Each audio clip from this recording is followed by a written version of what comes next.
What if the person making your choices isn't really you? What if the one steering your life is a child? A child still scared, still unheard, still frozen in time. Think about the moments you overreact. You're in your 30s, 40s, maybe older. But one word from your partner, one tone from your boss, and suddenly you're 10 years old again, defensive, small, afraid. On the outside, you're grown. On the inside, the child has taken over. Freud saw this clearly. He believed we don't always grow past childhood. Sometimes we stay fixated. The boy humiliated in class becomes the man who can't stand criticism. The girl ignored by her parents becomes the woman who clings to love, terrified it will vanish. The child isn't gone. The child runs the show. Jung gave this child another name.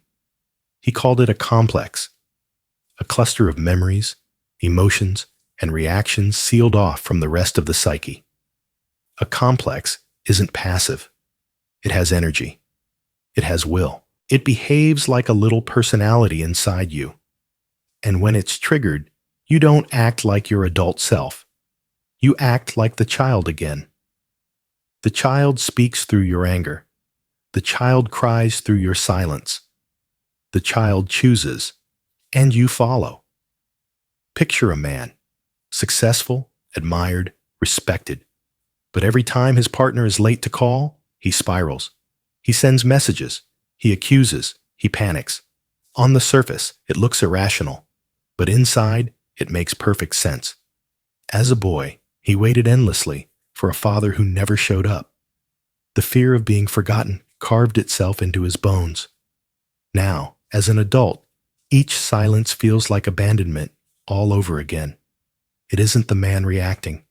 It's the boy. Or imagine a woman in her career.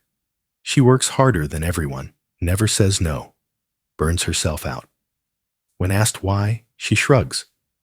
I guess I'm just driven. But her childhood tells the real story. She grew up with a mother who praised achievement, but withdrew love when she failed. So now, every project, every late night, is the child chasing approval, the child terrified of rejection. These aren't small quirks. They're evidence of how alive the inner child remains. Freud saw these fixations as chains.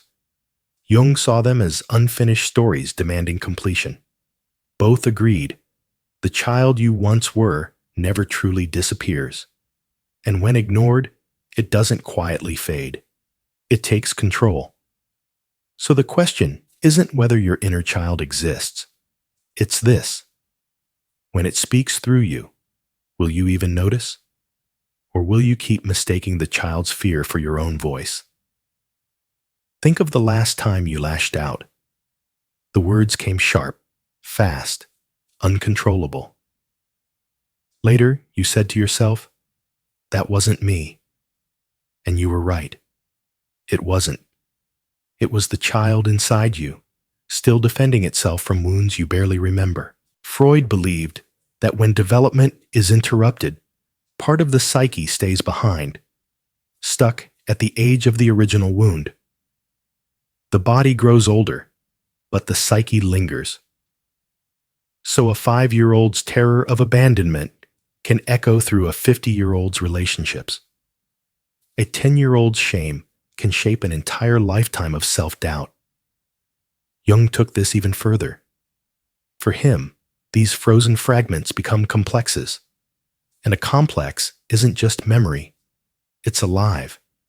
It can seize the psyche, hijack thought, take control of action. That's why in those moments, you feel possessed. Because in a sense, you are. Possessed by the child self who never got the chance to grow up. But here's the darker truth. The child doesn't just hijack you in moments of pain. It shapes your entire life, your career choices, your relationships, your fears, your addictions. How many people become doctors, lawyers, artists, leaders? Not because they chose freely, but because a child inside them was still seeking approval, still begging for safety, still screaming to be seen.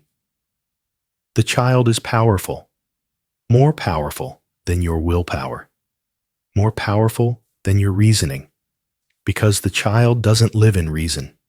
It lives in the body, in your heartbeat, in your breath, in your reflexes. And every time the present brushes against the past, the child awakens. Freud described this as the repetition compulsion, the drive to replay the old scene endlessly. Jung reframed it, not just destruction, but an attempt at healing. The child repeats because the story isn't finished. The wound is still open. And until you face it, the child will keep demanding center stage. This is why self-sabotage feels so confusing. One part of you wants success, intimacy, peace. Another part drags you back into chaos. You tell yourself, I must be weak, broken, flawed, but you're not. You're divided. An inner child complex is pulling the strings. So when you feel yourself overreact, ask, how old am I right now? Not in years. In emotion? Am I 5, 10, 12? Whose voice is speaking through me? What moment is being relived? Because until you see the child clearly, you will keep mistaking its fear for your reality. You know the moment well. The surge of emotion, the words flying from your mouth before you can stop them, the shame that arrives after. And you whisper, why did I do that? This is where Freud would lean in. He believed those surges aren't accidents. They are returns. The return of the repressed, the past breaking through the surface of the present. Every time you repeat the same fight, the same withdrawal, the same desperate chase, the child is rehearsing the old scene. Think of the language you use in those moments. You never listen to me. You always leave. I'll never be enough. These aren't fresh words. They are echoes. Fragments from years ago, spoken now in a new room, with a new person, but carrying the weight of the old wound. Jung would say, in that moment, a complex has taken the stage. It doesn't ask permission. It doesn't wait for logic. It seizes. And suddenly, you are 12 again, arguing with a parent, or 5 again, terrified of being left alone. That's why you feel possessed. Because the complex is alive. It borrows your voice. It borrows your body, and it plays its script until you recognize it. So the first act of freedom is recognition, not control, not suppression. Recognition. The ability to stop mid-spiral and ask, how old am I right now? Am I the adult? Or am I the child reliving something unfinished? You might feel the heat of anger, but realize it belongs to the child silenced too long. You might feel the ache of abandonment, but realize it is the child waiting in vain for someone to return. You might feel shame burning in your chest, but realize it is the child mocked in front of others. When you ask that question, the grip loosens. Because you remember, the thought is not fact. It is a voice. And the voice belongs to a child who is still speaking. Recognition doesn't erase the pattern overnight. Freud saw how repetition returned endlessly. Jung saw how complexes erupted again and again. But recognition is the first crack in the wall. The moment you can say, this is not only me, this is the child in me, you stop confusing the prison for the world. Practical Reflections, Part 2b. Recognition opens the door.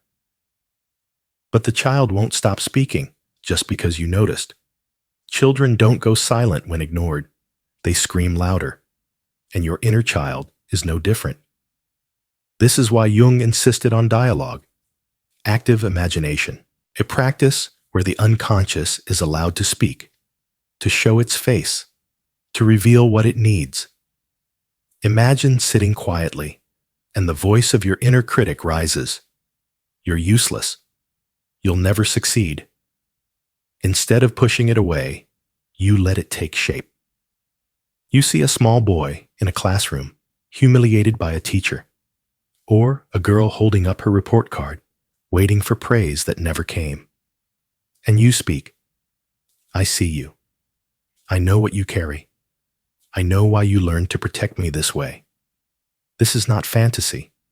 It is reparenting, because the child isn't gone.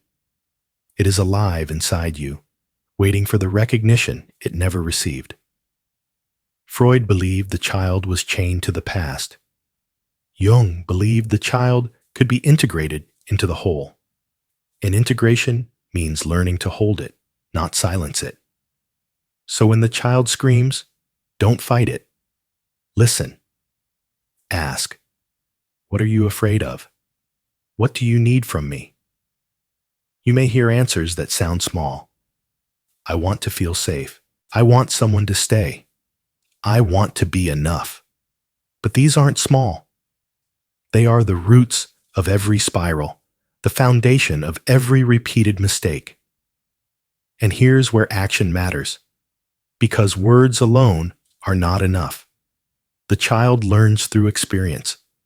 If your inner child expects abandonment, then every time you stay present in conflict, you teach it a new ending. If your child expects rejection, then every time you let yourself shine without hiding, you write a different script. If your child expects punishment, then every time you treat yourself with gentleness, you loosen the grip of fear. This is why change feels unbearable, because you're not just acting differently. You're rewriting history in the nervous system. The old reflex screams, hide, fight, disappear. And you say, no. This time we stay. This time we speak. This time we survive. It is not easy. Freud warned that resistance rises the closer you get to the truth. Jung warned that the ego fears losing its old identity. And both were right, because letting the child grow means letting the old you die.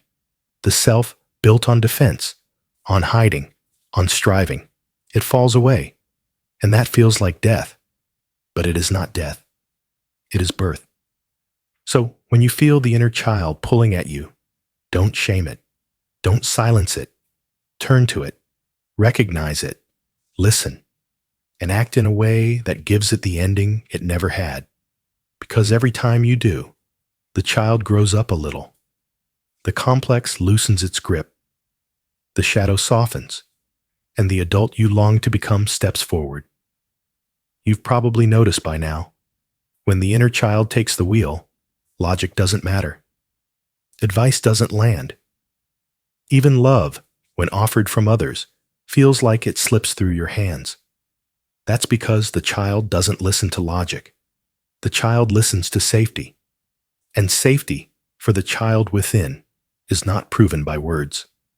It's proven by experience. Freud saw this in fixation. When a part of the psyche remains stuck, it clings to its old defenses, no matter how destructive. The child who found safety in silence will keep you quiet, even when your adult self longs to speak. The child who learned anger, kept danger away, will make you erupt, even when calm would serve you better. It isn't rational, it's loyal. Jung reframed this loyalty as the work of the complex. The shadow child inside is not trying to ruin you. It is trying to keep you alive. But it only knows the old script. And unless you show it something new, it will keep playing that role forever. So how do you begin to shift it? Not by shouting the child down, not by pretending it isn't there, but by creating small, lived experiences that prove another way is possible. Let's ground this in a story. There was a man, let's call him David. Every time conflict arose, he became the boy again. He would shut down, go silent, hide in his own mind until the storm passed.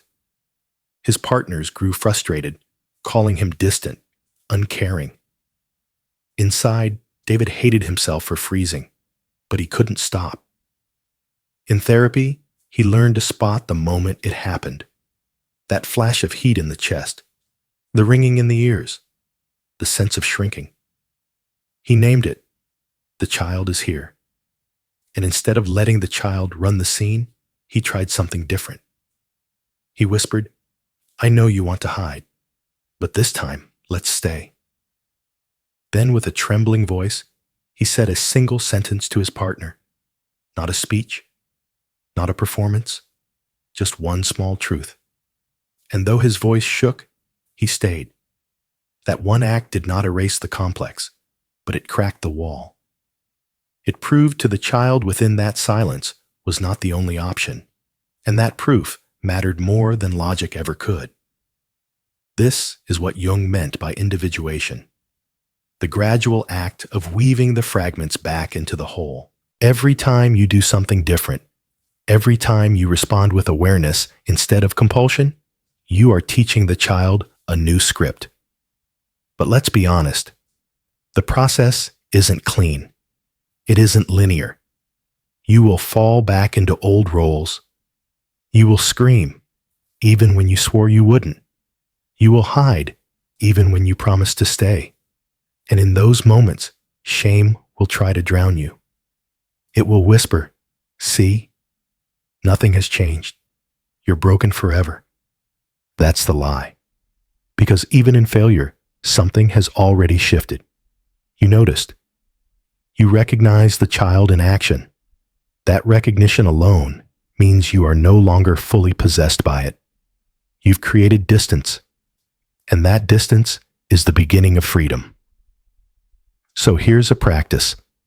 The next time the child takes over, don't just judge yourself afterward. Write down what happened. Ask, what did the child need in that moment? Did it need safety? Did it need love? Did it need to be heard? The answer may surprise you, because often the behavior that looks destructive is really a child's attempt at protection.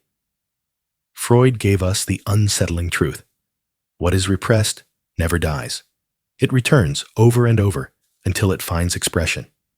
Jung gave us the invitation to meet the returning child, not with scorn, but with dialogue, to say, "You belong. You are part of me. Let's walk together now." This isn't soft sentimentality, it's survival, because the child will not vanish, but it can evolve. And when it does, the same force that once imprisoned you can become the force that makes you whole. By now, you've seen how the inner child shapes you. Not from a distance, but from the center of your everyday life. And maybe as you hear this, a wave of doubt rises in you. You wonder, if these reactions come from the unconscious, am I really responsible? It feels unfair, doesn't it? To carry the weight of wounds you never chose. Freud would agree. The origins are not your fault. The chains of fixation were forged in childhood long before you had the strength to resist. But Jung would add something crucial. Responsibility here is not about blame. It is about response. The moment you see the child within, the question becomes, will you ignore it? Or will you respond differently? That choice is yours. And that choice changes everything. Another thought whispers, why does it feel easier to keep repeating the same reactions than to break free? The answer lies in familiarity. Even pain, when known, feels safer than the unknown. The child within clings to the defenses that once kept it alive. Silence worked once. Anger worked once. Withdrawal worked once. And so, it repeats them. Not because they make sense now, but because they are trusted. Freud called this the death drive, the pull toward the familiar, even when it harms us. But Jung reframed it. He said the child repeats not because it loves the wound, but because the wound refuses to stay buried. It circles back again and again until you listen. And then another fear arises. What if facing my inner child makes me worse? What if the door opens and I drown in what's inside? This is the most human fear of all, because you already know the child carries pain. But here's the truth. Not facing it is what keeps you drowning. The shadow child already shapes your choices, already whispers in your thoughts, already controls your reactions. Freud warned that the repressed always returns. Jung discovered that what you reject grows monstrous in the dark. But when you turn toward it, you find that the monster shrinks. The child is not here to destroy you. It is here to be seen. Pain carried in silence poisons. Pain carried in dialogue heals. So if you fear the child will consume you, remember this. What you avoid already consumes you. Facing it does not make the darkness larger. It makes you larger. Even after hearing all this, a harder question lingers in the background. What if this is simply who I am? What if my inner child isn't just a part of me? What if it is me? That's the cruelest illusion of all. Because when you've lived with the same patterns for so long, they feel like your identity. The silence, the anger, the shame. They've walked with you for years. You mistake their voice for your own. But Freud taught us, neurosis is repetition, not identity. And Jung taught us, the shadow is not the whole of you. It is only the part you have not yet faced. The prison is not you. It only surrounds you. And the moment you recognize the wall, you are already bigger than it. Still, another whisper rises. What if I try to face my child and I fail? What if I go back to the same mistakes again and again? You will, at first, because repetition has weight, because the child has rehearsed the same lines for decades. You cannot rewrite the play in a single act. But here's the shift. Every time you recognize the child's voice, even if you stumble, you've already changed the script. Awareness is the first crack in the cycle. Think of it as loosening a knot. The first pull doesn't release it, but every pull weakens it, until one day it gives way. Failure, in this work, is not the end. It is rehearsal. And every rehearsal makes the final performance more possible. And then comes the question of freedom. If my patterns come from childhood, if my child still lives in me, will I ever be free? Yes. But freedom doesn't mean erasure. It doesn't mean killing the child or pretending it never existed. It means integration. It means carrying the child forward, not as a jailer, but as a companion. Jung saw this clearly. The inner child is not a mistake. It is a fragment of the soul, waiting to be welcomed home. And when you welcome it, the child stops screaming for your attention. It begins to walk beside you, instead of dragging you backward. One more fear lingers. What if facing the child makes me lose myself? What if everything I've built comes crashing down? That fear is real. Because when you integrate the child, you also shed the identities built to protect it. The silent one, the angry one, the victim, the perfectionist. They all begin to dissolve. And it feels like death. But Jung would remind you, death in the psyche is always followed by birth. The death of the mask is the birth of the self. And the self is always larger than the roles you once played. So let's bring it back to you. The next time the inner child rises in your life, in shame, in anger, in fear, you'll be tempted to push it away, to say, not now, not again, not me. But what if instead you stopped? What if you asked, what is this child showing me? What story is still unfinished? What answer can I give today that I couldn't give back then? Because every time you respond differently, the cycle loosens. Every time you answer with presence instead of exile, the child grows quieter. And every time you choose not to abandon it, you also choose not to abandon yourself. Here's the haunting truth. The child you thought was your prison is also your key. The wound you thought was your weakness is also your path. And the very part of you once rejected becomes the doorway to the wholeness you have been searching for all along. So don't ask, when will the child stop returning? It will. But only when you meet it. Only when you listen. Only when you open the door and say, you belong. And together, we will walk forward. That is how you stop being ruled by the child within. Not by silence, not by exile, but by integration.